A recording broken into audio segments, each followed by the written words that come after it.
Hello everyone, welcome my channel EVS net academy. EVS net academy में आप सभी का स्वागत है। आज मैं आप लोग के लिए एक मोस्ट इम्पॉर्टेंट टॉपिक लेकर आई हूँ जो आपको एवरी एग्ज़ाम में, चाहे वो कॉम्पिटेटिव एग्ज़ाम हो या आपका पेपर 1 हो या पेपर 2 हो, यहाँ से क्वेश्चन पूछे जाते हैं। तो आज मैं वही इम्पॉर्टेंट टॉपिक डिस्कस करूँगी। तो टॉपिक स्टार्ट करने से पहले प्लीज़ मेरे चैनल को लाइक शेयर एंड सब्सक्राइब करना ना भूलें, क्योंकि ये जो टॉपिक है वेटेज है, हमेशा आपको क्वेश्चन मिलता है। ये पेपर 1 में अगर नहीं, पेपर 1 से भी क्वेश्चन मिल जाता है देखने को, पेपर 2 में इम्पॉर्टेंट है ही, असर्शन एंड डिवीजन में भी ये क्वेश्चन मिल जाता है। तो ये टॉपिक को आपको स्किप नहीं करना है। बहुत सारे स्टूडेंट क्या करते हैं, रिविजन के टाइम में टॉपिक को स्किप कर देते हैं। ये आपको टॉपिक क्वेश्चन आते हैं क्रोनोलॉजिकल ऑर्डर पूछ देते हैं कि क्रोनोलॉजिकल ऑर्डर में आप अरेंज करें।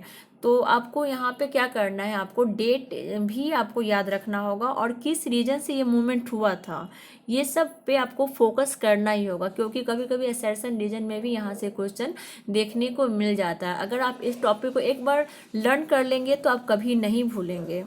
ठीक है, तो स्टार्ट करते हैं इस टॉपिक को। Environmental movement in India. हमारे इंडिया में मूवमेंट होते ही रहते हैं। जब तक मूवमेंट ना हो तब तक वो काम चलता नहीं है। बिना विदाउट मूवमेंट का, आंदोलन का कोई काम चलता नहीं है। तो देखते हैं कि फर्स्ट मूवमेंट इंडिया में कौन कौन आया था। ठीक है, और मूवमेंट क्यों होता है, इन्वायरमेंट मूवमेंट का मतलब क्या समझते हैं। जैसे इंडिया में इन्वायरमेंट से जुड़े मूवमेंट होते रहते हैं, मुख्यतः किसके लिए होते हैं। जैसे जैसे हमारे पास कभी जल के लिए मूवमेंट हुआ, कभी कोई पेड़ काट दिया, जंगल बचाओ के लिए मूवमेंट हो रहा है, अपने अधिकार के लिए। अपने अधिकार के लिए हम आवाज़ उठाते हैं और जिसको हम लोग मूवमेंट के रूप में नाम देते हैं, आंदोलन के रूप में इसको नाम दिया जाता है। यानी बहुत सारे मूवमेंट हुए हैं जो इलीगल तरीके को रोकने के लिए हम लोग किए हैं। तो different types of movement India में हो रहे हैं। कौन सा फर्स्ट मूवमेंट है, कहाँ से मूवमेंट की स्टार्ट हुई, सब कुछ देखेंगे धीरे धीरे। ठीक है, बारी बारी से सबको देखेंगे, कैसे हुआ, किस लिए हुआ, कौन सा फर्स्ट मोमेंट आया, कौन कितना इम्पोर्टेंट है, सबको देखते हैं। ठीक है, चलते हैं, स्टार्ट करते हैं स्टेप। सबसे पहले जो हमारा मूवमेंट है इंडिया का, बिश्नोई मूवमेंट है। बिश्नोई मूवमेंट ये अपने आप में एक सबसे इम्पॉर्टेंट मूवमेंट है। बिश्नोई मूवमेंट ने ही और भी अदर मूवमेंट की स्टार्ट की। ये आप कह सकते हैं अदर मूवमेंट जितने भी इन्वायरमेंटल से रिलेटेड हैं अभी इंडिया में, वो बिश्नोई मूवमेंट के ही कारण स्टार्ट हुई है। तो देखते हैं कि बिश्नोई मूवमेंट क्यों हुई और इसका रीजन क्या है। Okay, Bishnoi movement. Bishnoi movement has a legacy of a remarkable 500 year started by a sheikh known as Jambaji in western Rajasthan. ये जो बिश्नोई मूवमेंट के जो संस्थापक है जम्बाजी है, जो राजस्थान में है। ठीक है, जोधपुर में। Large number of devotee of Jambaji worship tree and take care of them. They resisted cutting of tree and advocate organized form of mobilization to save and protected biodiversity. In the history of environmental movement, this was the movement which for the first time used the strategy of hugging and embracing tree for their protection. जो Bishnoi movement के संस्थापक है जम्बा जी ने, जो Rajasthan, western Rajasthan में है उनका, वो क्या करते थे, पेड़ों को पूजते थे। पेड़ों को सेव करना, बायोडाइवर्सिटी को प्रोटेक्ट करना उनका उनका ये था, एम था कि हाँ पेड़ों को नहीं काटना है, पेड़ों को पूजा करना है, बायोडाइवर्सिटी संरक्षण करना है, कंजर्व करना है। और लेकिन ये मूवमेंट हुई क्यों, क्योंकि जोधपुर के जो राजा थे उन्होंने नया महल बनवाया था। नए महल में बनने के बाद वहाँ लकड़ी और भी वहाँ लकड़ी की ज़रूरत पड़ी। तो राजस्थान में कहीं लकड़ी नहीं मिल रही थी, तो खेजड़ी जो है गाँव, वहाँ पे खेजड़ी एक वृक्ष है, जैसे हम लोग समी का वृक्ष कहते हैं यहाँ पे, तो वहाँ खेजड़ी का वृक्ष एक गांव में, वहाँ खेजड़ी बहुत सारे वृक्ष वहाँ पे उपलब्ध है। वहाँ पे लोग गए और राजा ने बोला कि वहाँ से लकड़ी काट के लाना है। लोगों ने वहाँ गया, लकड़ी पे प्रहार करने लगे, काटने शुरू कर दिए। तो वहाँ की जो बिश्नोई मूवमेंट की एक्टिविस्ट है अमृता बिश्नोई, उन्होंने सुना कि आवाज़ कहाँ से आ रही है, देखा कि कुछ लोग ने पेड़ काटे जा रहे हैं। उन्होंने उसका विरोध किया, लोग नहीं माने, वो उसे कूद गई उसे बचाने के लिए। उस मोमेंट में उनके साथ साथ उनकी तीनों बेटियों ने अपना जान गंवाया, और इस बिश्नोई मूवमेंट में 363 बिश्नोई लोगों ने अपनी जान गंवा दी बिकॉज ऑफ फॉरेस्ट को बचाने के लिए। इतना उनके लिए इम्पोर्टेंट था, जान से भी बढ़कर उनके लिए पेड़ों की रक्षा करना था। बिश्नोई मूवमेंट, यहीं से चिपको मूवमेंट की शुरुआत होती है। बिश्नोई मूवमेंट इसी वजह से हुई, और इसकी जो एक्टिविस्ट थी अमृता बिश्नोई अपनी 3 बेटियों के साथ अपनी जान गंवा दी इस मूवमेंट में। टोटल 363 पीपल वहाँ पे मारे गए थे इस बिश्नोई मूवमेंट में, पेड़ों बचाने के लिए, पेड़ों के। तो ये हमारे लिए कितना इम्पॉर्टेंट है, शुरू से ही हमारे लिए जो पेड़ है, जो सबसे इम्पॉर्टेंट है, संरक्षण जो हमारे लिए सबसे इम्पॉर्टेंट रखता है। तो बिश्नोई मूवमेंट हाँ ही हमारी जो और भी अदर इन्वायरमेंट की जो मूवमेंट है, मूवमेंट की शुरुआत की है। तो फिर नेक्स्ट देखते हैं, तो ऑब्जेक्टिव क्या था बिश्नोई मूवमेंट का। The movement had 4 major objective था, देख लेते हैं बारी बारी से। Conservation of biodiversity to ensure eco friendly social life for community, conserve करना बायोडाइवर्सिटी का, जिससे इको फ्रेंडली लाइफ मिल सके, सोशल लाइफ मिल सके कम्युनिटी को। Promoting personal hygiene to ensure healthy life मिल सके। Advocacy against cutting of tree, cutting जो ट्री है उसके अगेंस्ट फाइट था, मूवमेंट था। Preservation of biodiversity and animal husband का प्रिजर्वेशन करना था, इसका मेन ऑब्जेक्टिव था बिश्नोई मूवमेंट का। नेक्स्ट देखते हैं ये कब आई थी, ये भी चलो देख लेते हैं एक बार। ईयर 1700 में आई थी, और प्लेस कौन सा था, खेजड़ी प्लेस था, मारवाड़ रीजन जो राजस्थान जोधपुर में है। लीडर कौन थी, Amrita Devi, along with Bishnoi villager भी थे इसमें शामिल। इन जो भी खेजड़ी जो विलेज है उसके आसपास के जितने भी विलेजर थे इस मूवमेंट में शामिल थे। और कौन सी ब्रिज थी, जो समी की ब्रिज कहते हैं हम लोग अपने यहाँ, वही ब्रिज को काटने के से रोकने के लिए ये मूवमेंट हुई थी, स्टार्ट हुई थी। एम क्या था, save square tree, sacred tree मतलब जो जिसको हम पूजा करते हैं, जैसे सैक्रेड ट्री मतलब पवित्र, जिसको जैसे तुलसी का पेड़ हुआ, बरगद का पेड़ हुआ, पीपल का, ये क्या होता है, सैक्रेड ट्री होता है। तो save sacred tree from being cut down by the king soldier for new place, new अपने महल बनाने के लिए लकड़ियों की जरूरत थी, इसके लिए पेड़ काटने के लिए ऑर्डर मिला था। तो उसमें सैक्रेड ट्री भी थे, जिसे हम लोग काटना हम लोग काटते नहीं हैं हिंदू समाज में, पवित्र पूजा करते हैं, उसी को बचाने के लिए ये आंदोलन स्टार्ट हुई थी। ठीक है, और नेक्स्ट देखते हैं चिपको मूवमेंट। बिश्नोई मूवमेंट ने ही चिपको मूवमेंट की शुरुआत की थी। देखते हैं चिपको मूवमेंट में क्या क्या हुआ था। चिपको मूवमेंट क्या है, चिपको मूवमेंट एल्सो कॉल्ड चिपको आंदोलन। चिपको मूवमेंट को हम चिपको आंदोलन के नाम से भी जानते हैं। नॉन वायलेंट था, non violent social and ecological movement था बाय रूरल विलेजर के द्वारा, पार्टिकुलरली वीमेन। इसमें सबसे ज़्यादा जो चिपको आंदोलन में सबसे ज़्यादा पार्टिसिपेंट थी वीमेन थी। इन इंडिया इन 1970 में स्टार्ट हुई थी यह मूवमेंट। एम्ड एट क्या था, protecting tree and forest salted for government backed logging, tree को प्रोटेक्ट करना था, इसका मेन एम था। और इसमें सबसे ज़्यादा पार्टिसिपेंट वीमेन की ही देखी जाती है। The movement originated in the Himalayan region of Uttarakhand, then part of the Uttar Pradesh. Uttarakhand Himalayan region में है, उत्तर प्रदेश पहले नाम था। 1973 में स्टार्ट हुई थी चिपको आंदोलन movement, and quickly spread through out the Indian Himalaya, और जल्दी ही चारों ओर जितने हिमालयन रीजन में फैल गई।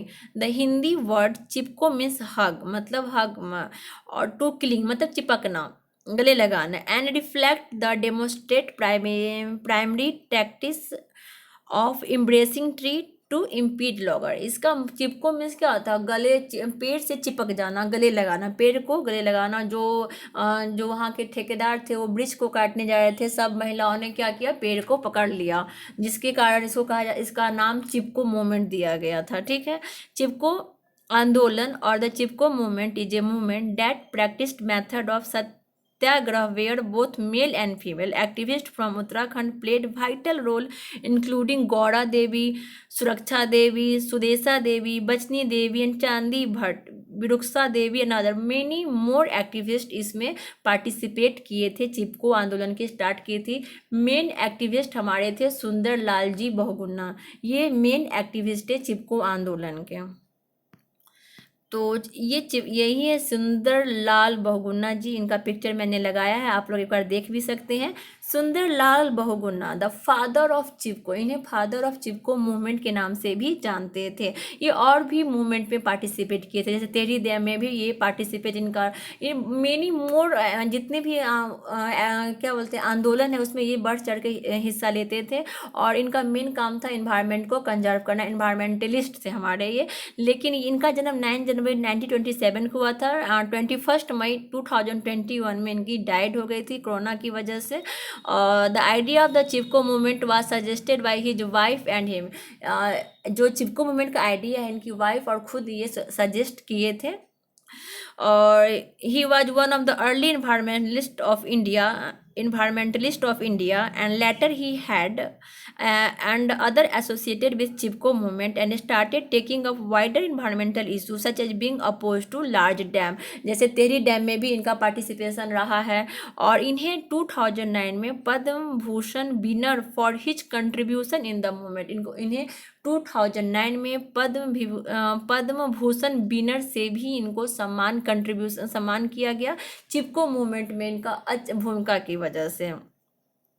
और नेक्स्ट देखते हैं silent valley movement. Silent valley movement भी एक अपने आप में एक बहुत बड़ा मूवमेंट माना जाता है। यहाँ पे क्या हुआ था, जो केरल में जो डिस्ट्रिक्ट है save Silent Valley was a social movement है aimed at protection of Silent Valley and evergreen sub tropical forest in the Palakkad district of Kerala India. जो केरला के जो एक पलाक्कड़ डिस्ट्रिक्ट है वहाँ पे क्या है, जो साइलेंट वैली है, साइलेंट वैली को बचाने के लिए यहाँ मूवमेंट हुआ था। ये मूवमेंट क्यों हुआ था इसके बारे में हम जानते हैं। It was started in 1973, yes 1973 में ये स्टार्ट हुआ था। एन एनजीओ लेड बाय, कौन से एनजीओ इसके लीड कर रहे थे, Kerala Shastra Sahitya Parishad, to save the silent valley from being flooded by hydro electric project. Yes, hydro electric project, वहाँ जो कुंती पूजा रिवर है वहाँ पर, उसके वहाँ पे हाइड्रो इलेक्ट्रिकल प्रोजेक्ट बनाने के लिए, डैम बनाने के लिए वहाँ पे ये प्रोजेक्ट था, जिसमें 25 करोड़ था प्रोजेक्ट का, यहाँ इसमें बात की गई थी। द वैली वाज, लेकिन प्लानिंग कमीशन अप्रूव किया था वहाँ पे 25 crore valley hydro electric dam बनाने के लिए। लेकिन बाद में आंदोलन हुआ, बहुत सारे प्रॉब्लम हुए, इसके क्यों हुआ, कैसे हुआ, सब कुछ के बाद लास्टली वैली को जो है डिक्लेयर कर दिया गया साइलेंट वैली नेशनल पार्क। 1985 में वैली को डिक्लेयर किया गया, क्योंकि वो एक एवरग्रीन ट्रॉपिकल फॉरेस्ट है। और वो अगर वहाँ पे डैम बन जाता तो बहुत सारे, वहाँ पे लायन टेल मैकाऊ पक्षी, बहुत सारे बर्ड, बहुत सारे रेप्टाइल बर्ड, लायन टेल मैकाऊ, सारे वहाँ का जो बायोडाइवर्सिटी है सब लॉस हो जाता। तो बहुत सारे नुकसान होने वाले थे, जिसकी वजह से इसको रोक लगा दिया गया प्रोजेक्ट का। और इन्हें 1985 में इस जो वैली है उसे नेशनल पार्क के रूप में डिक्लेयर कर दिया गया। In 1977, the Kerala Forest Research Institute carried out an ecological impact study of the Silent Valley area and proposed that the area be declared a biosphere reserve. 1977 में क्या हुआ, Kerala forest research institute carried out किया ecological impact के बारे में और बोला कि इसे बायोस्फीयर रिजर्व डिक्लेयर किया जाए। 1978 में हुआ क्या, Indira Gandhi prime minister of India approve the project with the condition that the state government intact legislation ensuring the necessary safeguard. 1978 में इंदिरा गांधी प्राइम मिनिस्टर थी उस टाइम की, मिनिस्टर इंडिया की, अप्रूव द प्रोजेक्ट को अप्रूव किया था with the condition that the state government enact legislation ensuring the necessary safeguard. ठीक है, ये सब हुआ था। लास्टली क्या हुआ था, इसका क्या है, साइलेंट वैली पे इतना सारा विवाद क्यों हुआ उसके बारे में बताते हैं कि क्यों हुआ। The valley is famous for many rare species of bird and animal. Valley क्या थी, फेमस थी, many rare species bird and animal के लिए फेमस थी। Bird life international list 16 bird species, जो बर्ड लाइफ इंटरनेशनल है वो लिस्टेड किया था 16 bird species in silent valley as threatened और रिस्ट्रिक्टेड थी। It recorded 138 species of bird include 17 species that were newly observed in the silent valley area. The most abundant bird was the black bulbul. Most abundant bird, black bulbul. There are at least 34 species of mammal at Silent Valley, including the threatened lion-tailed macaw, जिसे मैंने बताया। यहाँ पे different types of variety of flower है, reptile bird है, land tell Macau है। इसकी वजह से ये एक अपने आप में इम्पॉर्टेंट थी, इसका इम्पॉर्टेंट थी अपने आप में, जो कहीं नहीं था। अगर यहाँ पे डैम बन जाता तो वहाँ का बायोडाइवर्सिटी लॉस हो जाती पूरी तरह से। इसीलिए इसी वजह से वहाँ पे लोकल जो है केरल शस्त्र साहित्य परिषद और लोकल एनजीओ ने मिलकर इस मूवमेंट को स्टार्ट की और लास्टली बैन हुआ। 1985 में ये डिक्लेयर हो गया, साइलेंट वैली नेशनल पार्क के रूप में ये डिक्लेयर हुआ। और उसके बाद एक आई जो चिपको मूवमेंट से इंस्पायर होकर एपिको मूवमेंट आई। ये चिपको मूवमेंट से इंस्पायर थी एपिको मूवमेंट। इसमें भी क्या था, जो पांडुरंगा हेज है इन्वायरमेंटलिस्ट ने इस मूवमेंट की स्टार्ट की from Uttara Kannada district Karnataka India and is the known as the person who started Appiko movement to protect tree in western Ghat. यहाँ पे क्या था, इन 1983 में ये एपिको मूवमेंट हुई थी। Women and children of Salkani hug the tree in Kailash forest, the local term for hugging in Kannada is Appiko. Appiko आंदोलन gave birth to a new awareness all over southern India. South की सबसे मोस्ट जो मूवमेंट थी, सबसे बड़ी मूवमेंट थी Appiko movement.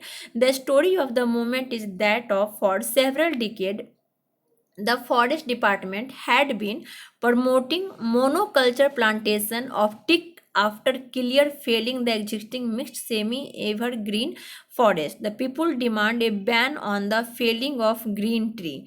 The agitation continued for 30 days and this forced the state government to finally concede to the demand and withdraw the order of the felling of tree. Like the Chipko, the Epico movement revived the Gandhian way to protest and mobilization for sustainable society in which there is a balance between man and culture. Epico movement में क्या था, Epico movement में वहाँ पे जो पेड़ है वहाँ पे जो साल जो टिक ट्री होता है उसको काटने के लिए वहाँ की जो गवर्नमेंट है और कुछ ठेकेदारों ने वहाँ की स्टार्ट कर दी। तो लोगों ने उसे बचाने के लिए चिपको मूवमेंट से इंस्पायर्ड थे। तो चिपको मूवमेंट पहले हो चुके थे, लोगों को नॉलेज था, तो उन्होंने भी क्या किया, पेड़ों से चिपक गए, जिसकी वजह से वहाँ के लोकल जो वहाँ के स्टूडेंट वीमेन सब वहाँ पे पार्टिसिपेट किए और 30 डेज के बाद वहाँ पे ये पेड़ को काटने से बैन लगा दिया गया एपिको मूवमेंट 1983 में, जिसके जो मेन इन्वायरमेंटलिस्ट थे पांडुरंगा हेज है, जो मेन इन्वायरमेंटलिस्ट थे एपिको मूवमेंट का। और ये 1983 में स्टार्ट हुई थी, जो साउथ की सबसे बड़ी मूवमेंट मानी जाती है एपिको मूवमेंट। नेक्स्ट देखते हैं नर्मदा बचाओ आंदोलन। इसकी मेन एक्टिविस्ट मेधा पाटेकर। ये भी एक वही है, हाइड्रो इलेक्ट्रिक डैम से रिलेटेड ही है। प्रोजेक्ट बनाने की बात की गई थी और बात तो चली हाइड्रो इलेक्ट्रिक प्रोजेक्ट बनाने के लिए। नर्मदा बचाओ आंदोलन is an Indian social movement spreaded by the native tribal Adivasi farmer environmentalist and human right activist against A number of larger dam project across the Narmada river which flow through the state of Gujarat, Madhya Pradesh and Maharashtra. जो Narmada river पे जो बांध बनाने की बात की गई, जो बहती है कहाँ से, गुजरात से होकर, मध्य प्रदेश एंड महाराष्ट्र से होकर। Sardar Sarovar Dam in Gujarat is one of the biggest dam on the river and was one of the first focal point of the movement. It is the part of Narmada Dam project whose main aim to provide irrigation and electricity to people of the above state. Main जो dam बनाने की जो main M क्या था कि लोगों को irrigation के लिए पानी मिल जाए, बिजली मिले और लोगों को रोजगार मिले। लेकिन सारी बात तो हो रही थी, लेकिन वहाँ के जो लोग हैं, वहाँ पे जो लोग पहले से वहाँ पे हैं बसे हुए, उसको रीलोकेट की बात नहीं हो रही थी। और विदाउट रिलोकेट किए हुए ही वहाँ पे डैम बनाने के लिए, और डैम से जो फ्लड आएगा और भी अदर जो उसके निचले हिस्से में, ये भी बात नहीं की गई। इसी वजह से ये आंदोलन हुआ कि विदाउट कुछ भी देखे हुए, विदाउट इन्वायरमेंट को देखते हुए, विदाउट कोई भी कंसर्न लिए ये डैम बनाया गया है। बस जो पॉजिटिव चीज़ों को दिखलाया गया था कि हाँ अगर डैम बनेगा तो इलेक्ट्रिसिटी मिलेगी, लोगों को रोजगार मिलेगा, खेती के लिए पानी होगा। लेकिन और जो वहाँ पे पहले से रहे हैं उसको अलग रिलोकेट करने के लिए बात नहीं की गई थी। जो डैम से जो बाढ़ें आएगी उसकी भी बात नहीं की गई थी। तो सारे सबको निगेटिव पॉइंट देखते हुए मेधा पाटकर और लोगों ने इसमें पार्टिसिपेट किया और ये मूवमेंट स्टार्ट हुआ 1985 में। The mode of campaign under Narmada Bachao Andolan include court action, hunger strike, rally, and gathering support from notable film and art personality. The Narmada Bachao Andolan, with its leading spokesperson Medha Patkar and Baba Amte इनके main activist हैं, receive the right livelihood award इन्हें मिला 1991 में। मेधा पाटकर और बाबा आमटे को right livelihood award 1991 में मिला इसी आंदोलन के लिए। ओके, इसको भी आप एक बार देख लेंगे। लेकिन सबको आपका क्रोनोलॉजिकल ऑर्डर पूछता है एग्जाम में, मैच द फॉलोइंग, ये आपको याद रखना होगा सबको पॉइंट टू पॉइंट। हाँ, एक्टिविस्ट भी पूछते हैं कभी कभी कि कौन से मूवमेंट में कौन से एक्टिविस्ट ने पार्टिसिपेट किया था। तो आपको एक्टिविस्ट का भी नाम एक शॉर्ट नोट में बना लेना होगा और ईयर तो याद करना ही होगा, तभी आप क्रोनोलॉजिकल ऑर्डर कर सकते हैं, लगा सकते हैं। ओके, नेक्स्ट है जंगल बचाओ आंदोलन। Jangal Bachao Andolan began in the 1980 in the Singhbhum district of Bihar, presently Jharkhand में है अभी। It was movement against the government decision to grow commercial teak by replacing the natural sal forest को काटने की बात की गई थी। जो सिंहभूम डिस्ट्रिक्ट है झारखंड, अभी प्रेजेंटली झारखंड में, बिहार में पहले थी। The tribal community is the most affected by the decision as it disturb the right and livelihood of adivasi of that region. This movement was widely spread in the state like Bihar, Jharkhand and Odisha in various other form. जो tribal community है इससे ज़्यादा affected हो रहे थे, जिसकी वजह से यह मूवमेंट को स्टार्ट की गई थी 1980s में, जंगल बचाओ आंदोलन। तो ये भी आप एक बार देख लेंगे। और अगर आपको पूरा थ्योरी नहीं पढ़ना है तो मैं आप लोगों के लिए बस डेट, लीडर कौन से हैं, एक्टिविस्ट, रीजन, किस पर्पस से हुआ था मूवमेंट, सबका मैंने यहाँ पे एक शॉर्ट नोट में दे दिया। आप यहाँ से भी एक बार अगर आप रिवीजन कर रहे हैं तो एक बार यहाँ से आप रिवीजन कर लेंगे तो इजी वे में बस 5 मिनट में भी रिवीजन हो जाएगा। ये 5 मिनट से कम रिवीजन हो जाएगा। आपको ईयर ऑफ द मूवमेंट का याद रखना है कि कौन मूवमेंट का ईयर कब हुआ, लीडर कौन थे, लीडर मेन है, बार बार मैं कह रही हूँ लीडर मेन है, वो भी आपको याद रखना है। रीजन, किस पर्पस से कौन सी मूवमेंट हुई थी, ये भी आपको याद करके रखना है, क्योंकि एग्जाम में अगर असर्शन और रीजन में भी आ जाए तो आप उसे बनाएंगे, छोड़ेंगे नहीं और सही बना कर आएंगे। और ईयर वाइज भी याद रखना है कौन सी मूवमेंट कौन सी ईयर में हुई थी और उसके मेन एक्टिविस्ट कौन थे, ये सबसे इम्पॉर्टेंट है। तो आप इसको स्किप ना करेंगे, आपको अच्छे से याद करके रखना होगा। तो मैं आपको एक शॉर्ट समरी में, ज़्यादा आपको मेहनत करने की ज़रूरत नहीं पड़ेगी। मैंने जस्ट आपको लास्ट में PDF के अंत में लास्ट में क्या है, आपको एक शॉर्ट समरी में सारे मूवमेंट का मैंने year wise, place, leader, region दे दी हूँ और उसको अच्छे से आप एक बार लर्न कर लेंगे। ये मुझे आपसे आशा है कि आप इसे बार जरूर पढ़ लेंगे एग्जाम से पहले, क्योंकि पूछे जाते हैं, मैं बार बार कह रही हूँ, पूछे जाते हैं 2 नंबर के। आपने PYQ करते होंगे तो देखे ही होंगे कि यहाँ से question every year, asked in exam every year NTA करता है। तो प्लीज़ आप इतने तो इंटेलिजेंट है कि आप इसे एक बार ज़रूर लर्न कर लेंगे। ओके, तो मैंने यहाँ सबसे सबको एक शॉर्ट नोट में दे दी हूँ, आप अगर देख लेंगे। मैं आपको यह जो टेलीग्राम पे मैं ये पीडीएफ को शेयर कर दूंगी, आप वहाँ से डाउनलोड करके पढ़ लेंगे। तब तक के लिए मेरे चैनल को लाइक शेयर एंड सब्सक्राइब करना ना भूलेंगे। अगर आपको यह वीडियो अच्छा लगता है तो प्लीज़ मुझे कमेंट करके बताएं। अगर कोई भी प्रॉब्लम है तो प्लीज़ मुझे कमेंट करें, मैं ट्राई करूँगी प्रॉब्लम को सॉर्ट आउट करने की। तब तक के लिए थैंक यू सो मच।